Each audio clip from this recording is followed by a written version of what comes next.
One of the things you might want to do in StatCrunch is to calculate our summary statistics. So this can be things like the mean, standard deviation, our 5-number summary, all the things that we might get using one var stats in the TI 83, 84, or 36X that I use in my videos.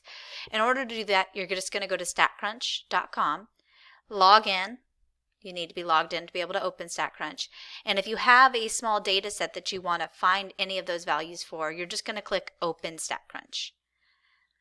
So this will give you a blank spreadsheet, and you can just put your variables in that you are looking at finding these values for. So I'm going to go ahead and use the values that we had in the Skew the Script activity. So some of your classes did that one.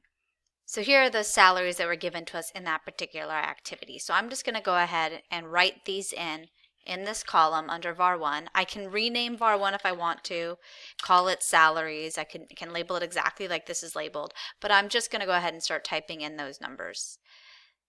So it looks like 39. I'm pressing just enter between each to get a nice little list.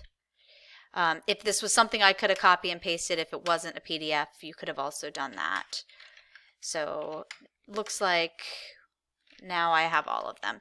You do usually want to at least double check, just like in the calculator, that you've entered as many values as you know that there are in the data set as your first check. And then of course, if this is on a test, take a screenshot of this or whatever it might be, so that way you have evidence that you typed this all in and you knew what you were doing. So once you've got your data in, to do the one var stats, to get the mean, standard deviation, all that, you're going to click Stat and Summary Statistics. We want a summary of that particular variable.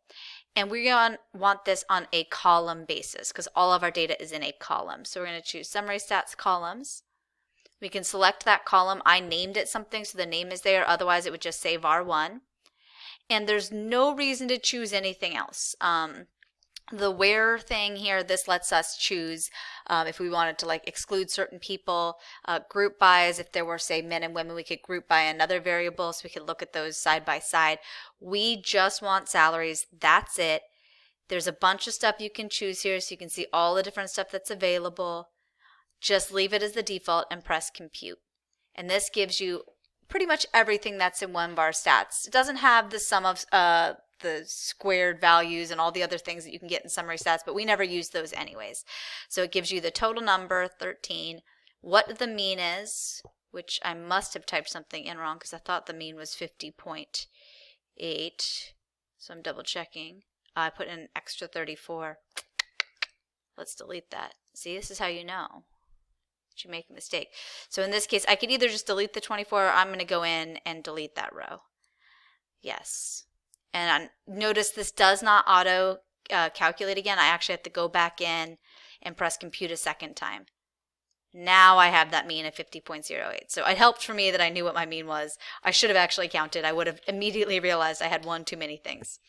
But then you've got your standard deviation. That's the S. You've got median, min, Q1, Q3, and max. So you have the entire 5-number summary here. So that's really the one var stats in StatCrunch. Enter your data after you press open StatCrunch.